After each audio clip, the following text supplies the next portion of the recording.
penyebaran informasi hoak kejamnya rezim Bashar itu melalui medsos. Memang faktanya kejam, tapi nggak sekejam yang diceritakan gitu loh. Bumbunya lebih panjang lagi. Karena kalau bicara kekejaman di Perang Suriah, dua-dua pihak ini sama kejam. HTS dulu waktu jabatan Nusra, setiap ketemu tawanan musuh Pak, dipenggal. Sama kayak ISIS. Jadi udah hal lumrah gitu kekejaman itu dalam satu perang. Terlebih di Perang Suriah yang dikenal brutal karena perang sipil nih. Laporan dari lembaga-lembaga keuangan dunia seperti World Bank sudah melihat jatuhnya pendapatan per kapita. PDB per kapita Suriah. Jadi sejak kapan? Dari 10 tahun terakhir ke belakang ya. Jadi sekarang ini sekitar 750 US dollar per kapita, itu sangat rendah sekali. Kemudian dari 23 juta penduduk akibat perang itu sekitar berapa? 12 juta. 12 juta ya. Mengungsi. Oh, 12 juta mengungsi. Ya. Jadi gila ya. Itu sudah menunjukkan bahwa sebenarnya negara ini sudah kalau dibilang fail state, negara gagal memang sudah gitu. Jadi Assalamualaikum warahmatullahi wabarakatuh. Jumpa lagi dengan kita Hamid Nasution TV. Kali ini kita akan bincang-bincang tentang peristiwa yang paling bersejarah hari ini, yaitu takluknya rezim Bashar Assad sekaligus jatuhnya Damaskus yang akan memberikan dampak besar bagi perubahan sejarah ke depan. Kita nggak tahu seperti apa. Untuk itu kita akan bincang-bincang dengan dua narasumber. Yang pertama Pak Coki Aprianda, pengamat kebijakan luar negeri, dan Bang Erwin Aljakartati, seorang aktivis yang pernah berkunjung langsung ke Damaskus, ke Suriah. Kita akan mengulik seperti apa sebenarnya peristiwa di balik tanggal 8 Desember kemarin itu. Mulai dari sejarahnya, faktor geopolitiknya, maupun konflik-konflik yang berlangsung di berbagai faksi-faksi di Suriah itu. Saya mulai dulu dari Bang Erwin Aljakartati. Bagaimana Anda melihat peristiwa 8 Desember tempo hari itu? Baik Bang Sahrul, Pak Coki, rekan-rekan permisa semua, menyangkut dengan pandangan ya, perspektif saya pribadi tentang peristiwa 8 Desember 2024 kemarin, di mana kota Damaskus, ibu kota Suriah, jatuh ke tangan pasukan pemberontak dari HTS ya, atau yang selama ini berkonflik bertahun-tahun, hampir 14 tahun dengan pemerintah Syria, pimpinan Bashar al-Assad. Ini merupakan satu hal yang menarik, satu hal yang sebenarnya tidak mengagetkan Bang. Karena saya berpikir kemarin-kemarin juga pasti ending dari konflik yang mendalam di Suriah hari ini akan berakhir dengan jatuhnya Damaskus. Nah, cuma yang saya nggak bayangkan itu kalau mereka bergerak tanggal 27 November 2024, tiba-tiba 8 Desember kurang lebih ya 10-11 hari ya, bisa jatuh, ini yang luar biasa gitu. Nah, kebetulan saya memang tertarik tentang masalah Suriah ini sejak waktu 2008 ya, 2009 saya suka berkunjung ke sana, ada kegiatan kepemudaan dan pernah juga jalan di wilayah Suriah ini, di beberapa kotanya yang memang saya lihat sangat historikal gitu, sangat penuh dengan nuansa masa lalu yang hebat. Jadi Syria ini adalah satu negara yang menurut saya itu negara yang indah di sebelum perang ya. Negara yang indah, makmur, ya kan, kaya akan sumber daya alam, dalam hal ini minyak bumi, kemudian juga kaya akan budaya Islam terutama dan agama-agama lain, dan juga memiliki akar sejarah yang panjang. Contohnya kota Damaskus. Ini boleh dibilang ibu kota negara yang unik. Di tengah, yang saya tahu waktu itu Suriah udah kena embargo nih dari negara-negara barat ya, karena rezim otoriter Hafez al-Assad ini dianggap tidak menghalangi kepentingan barat di Suriah saat itu. Sebagaimana kita tahu kan musuh buyutan Israel nih. Israel juga disayang sama Amerika gitu. Jadi kena imbas, dan memang Suriah ini boleh dibilang negara yang mandiri. Di tengah kondisi embargo ekonomi, saya masih melihat kehidupan yang luar biasa bagus lah ya kondisi saat itu. Jadi masyarakatnya apa namanya open ya kan, kemudian masakannya enak, tempat wisatanya jalan semua. Dan konon kabarnya dia tidak punya hutang luar negeri. Nah ini satu hal yang luar biasa. Nah kemudian belakangan pecah perang saudara.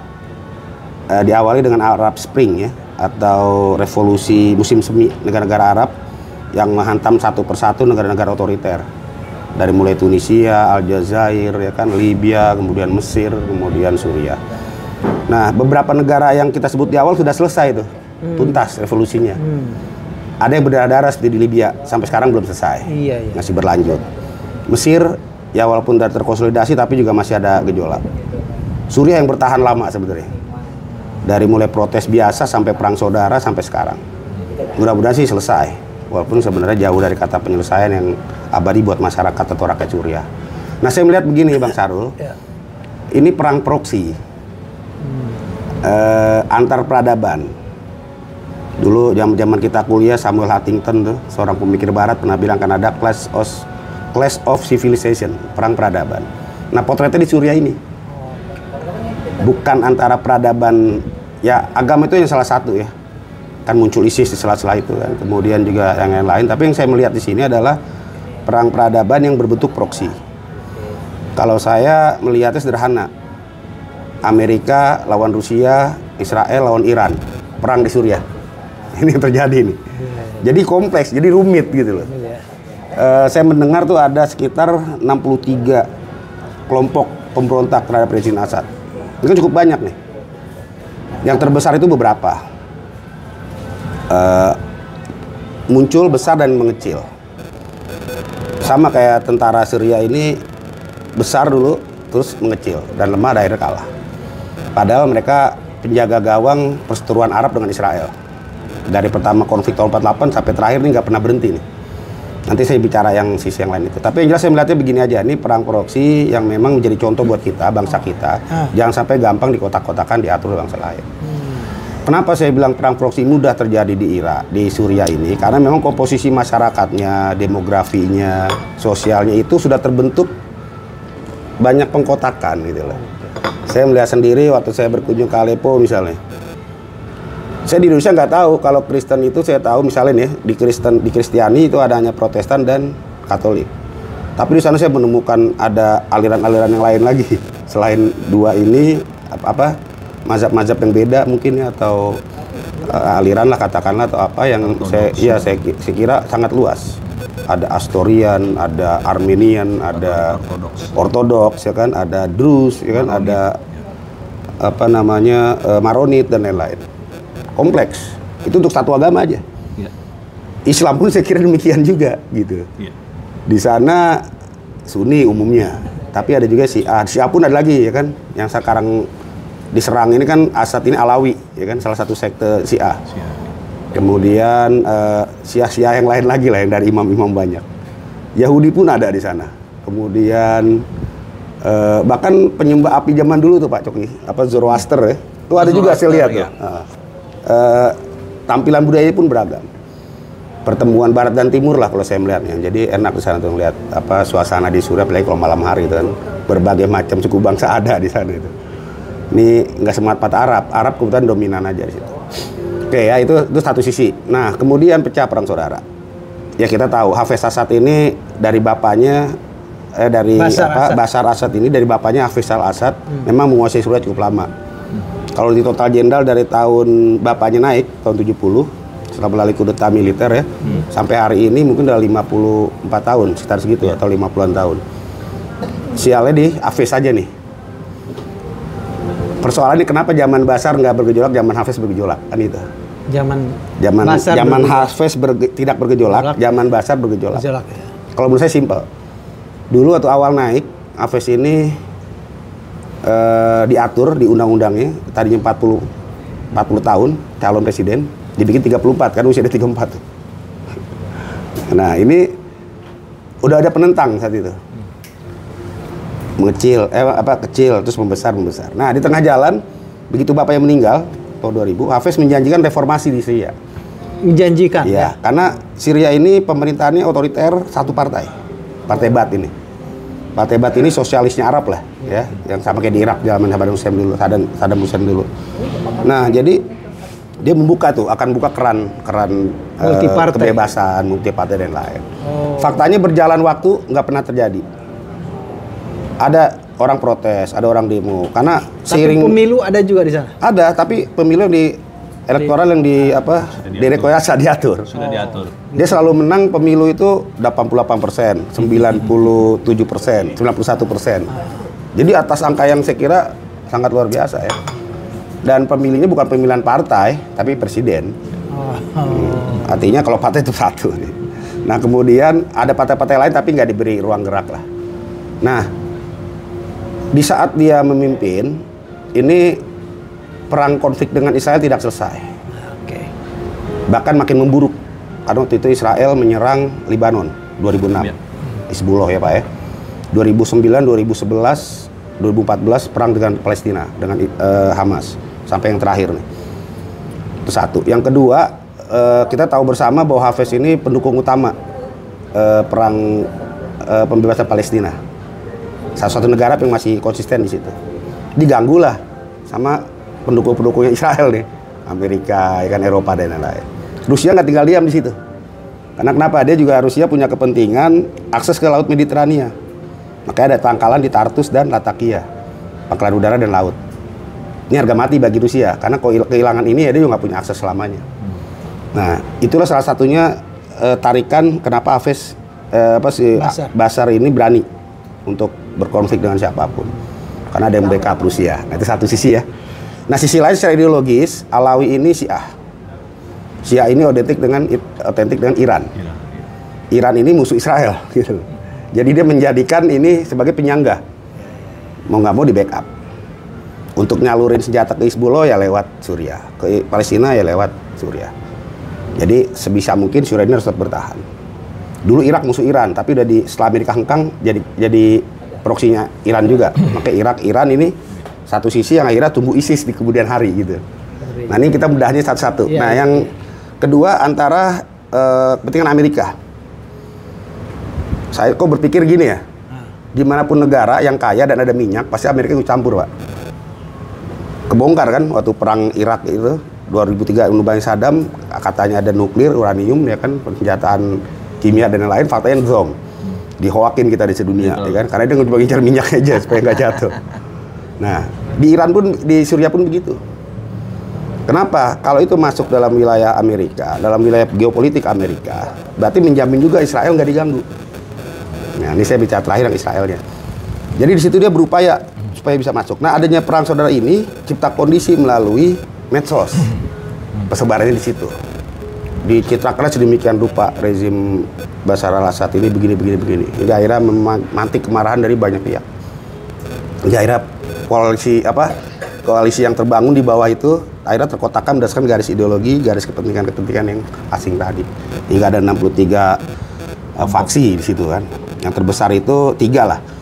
Ada Free Syrian Army, ini yang kolak oposisi yang sekuler. Ada HTS ini Hayat Tahrir Asyam, dulunya ini radikal. Dulunya ini milisi yang keras nih, garis keras. Karena ini Al-Qaeda cabang Syria. Afiliasinya. Namanya Front Al-Nusra. Belakangan dia ganti nama jadi Jabat Al-Nusra, gabung sama ISIS. ISIS muncul juga kemudian, antipati dari Al-Qaeda. Nah belakangan pecah lagi dia sendiri bikin HTS. Begitu dia bikin HTS, dia tanggalkan ideologi sektariannya, ideologi kerasnya, masuklah Turki, masuklah Amerika, dan intelijen dari Ukraina, musuhnya Rusia. Jadi seru nih Pak, musuhnya bahaya apa? Pemainnya banyak, Ukraina masuk. Jadi karena Ukraina melihat kalau diganggu kepentingan Rusia di Mediterania, ini akan menghambat sedikitnya ekspansi dia di tanahnya Ukraina itu. Salah satu pintunya ya Suriah ini. Makanya dia membantu dengan teknologi drone dan lain-lain. Terus peralatan tempurnya Hayat kemarin ada drone, ada macam-macam. Iya itu Rusia. Punya. Dia nggak mungkin bisa menguasai satu kota kalau nggak menghantam dulu sasaran-sasaran strategis. Nanti secara teknis saya udah komunikasi tuh sama kawan yang ada di sana juga Pak. Dia cerita bagaimana proses kronologis perebutan kota-kota itu begitu cepatnya. Jadi itu satu. Nah, ketiga tuh ada namanya Syrian Democratic Force. SDF. Ini gabungan dari yang terbesar itu Kurdi. Ini ada di Irak Utara dan Timur. Sama Arab-Arab Baduin, kan Arab-Arab yang di wilayah pinggiran itu yang akhirnya membentuk Syria Democratic Force. Ini kepentingan juga beda. Selain menghantam Bashar, dia juga menghantam Turki. Kenapa? Karena Turki menjadikan SDF ini lawan karena dianggap afiliasi dengan PKK, Partai Kurdinya Turki yang lawan pemberontak Turki itu sama selama bertahun-tahun. Tapi dia dekat sama Amerika juga. Gara-gara dibantu Amerika, dia sukses ngusir ISIS, ngalahin ISIS ini. Basisnya di Raqqa, Syria Timur. Ya? Saya belum sempat tuh ke Raqqa, tapi yang saya dengar dari selama di sana memang tuh basisnya Kurdi.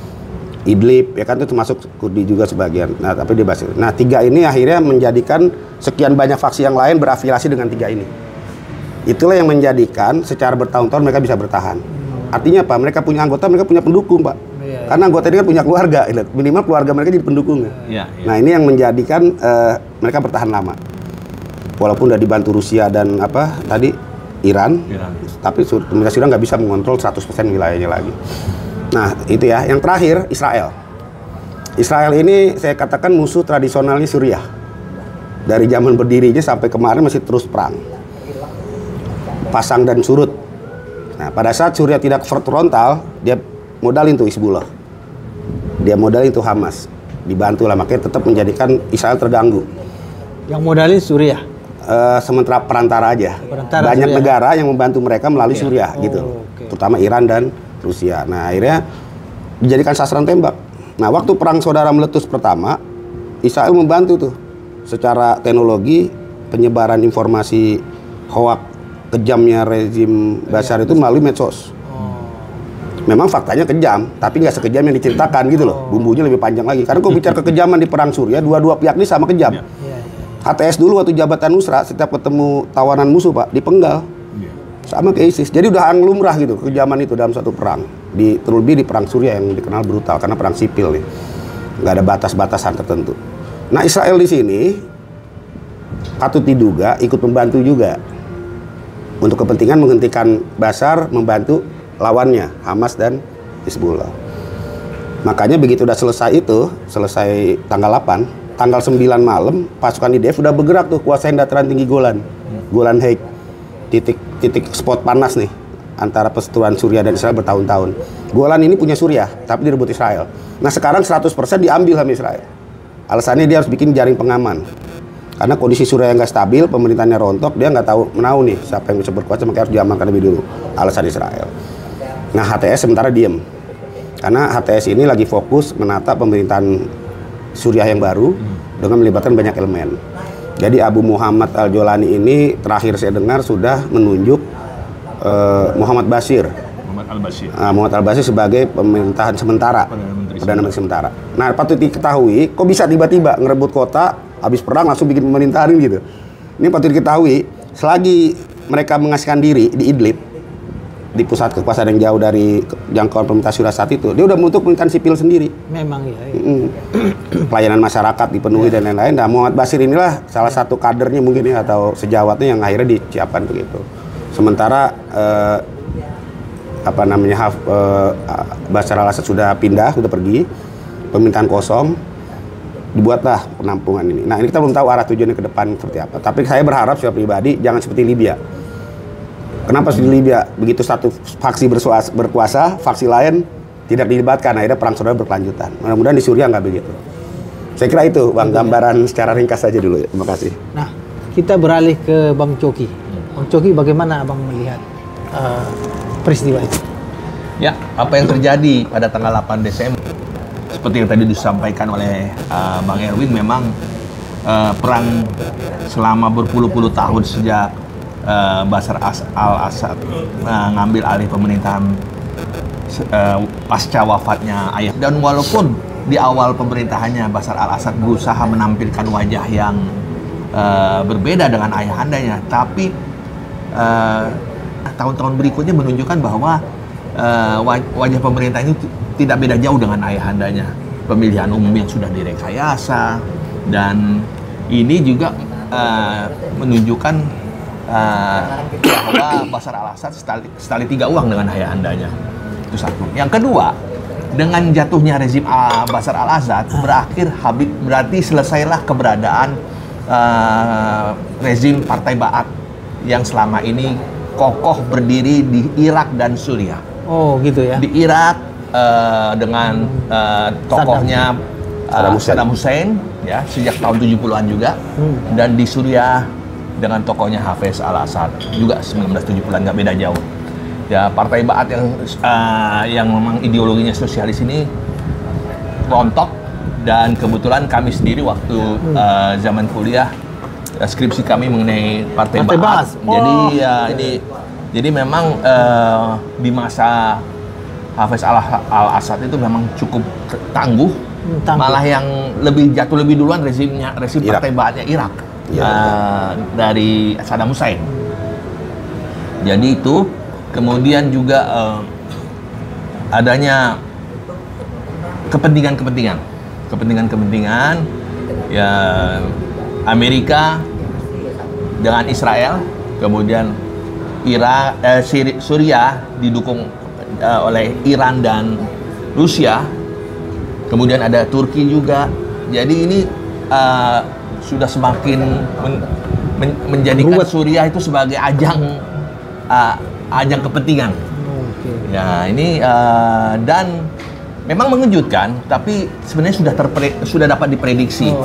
Karena kebetulan laporan dari lembaga-lembaga keuangan dunia seperti World Bank sudah melihat jatuhnya pendapatan per kapita, PDB per kapita Suriah. Jadi sejak kapan? Dari 10 tahun terakhir ke belakang ya. Jadi sekarang ini sekitar 750 US dollar per kapita, itu sangat rendah sekali. Kemudian dari 23 juta penduduk akibat perang itu sekitar berapa? 12 juta. 12 juta ya. Mengungsi. Oh, 12 juta mengungsi. Ya. Jadi gila ya. Itu sudah menunjukkan bahwa sebenarnya negara ini sudah kalau dibilang fail state, negara gagal memang sudah gitu. Jadi dengan perkembangan ini memang Bashar al-Assad juga nggak bisa berbuat apa-apa, karena yang penting bagaimana suatu pemerintah dapat menopang perekonomian. Kalau rakyatnya saja sudah tidak bisa disejahterakan, ya tentunya, dan itu juga termasuk ininya personil militer dan aparat-aparat pemerintahan sipilnya, pegawai negerinya, ASN-nya. Ya tentunya mereka sudah tidak termotivasi lagi untuk mempertahankan administrasi pemerintahannya Bashar al-Assad ini.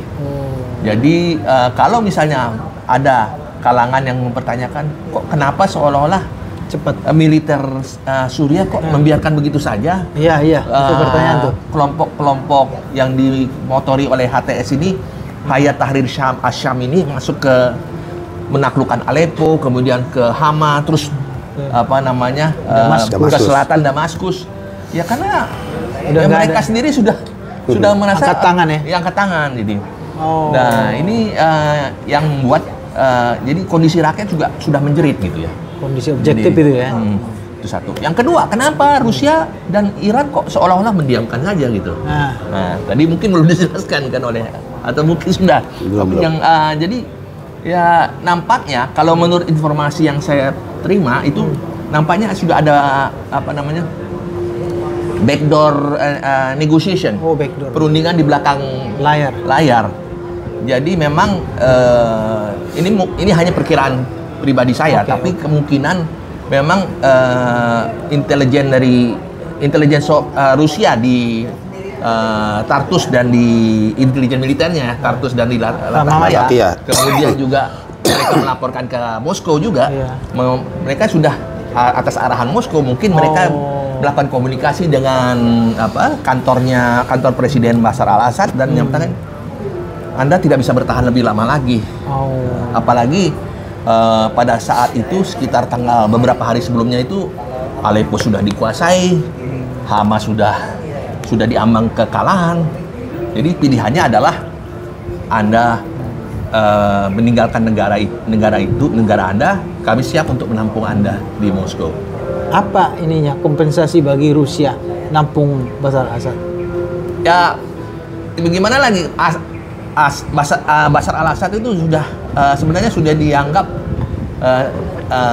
sekutu yang gagal. Ya, sekutu yang gagal. Dan tapi mereka masih menghargai tanda kutip jasa Bashar al-Assad selama ini yang telah memprovide atau memfasilitasi keberadaan pangkalan militer mereka, baik pangkatan udara di Tartus maupun di pangkalan angkatan laut di Latakia.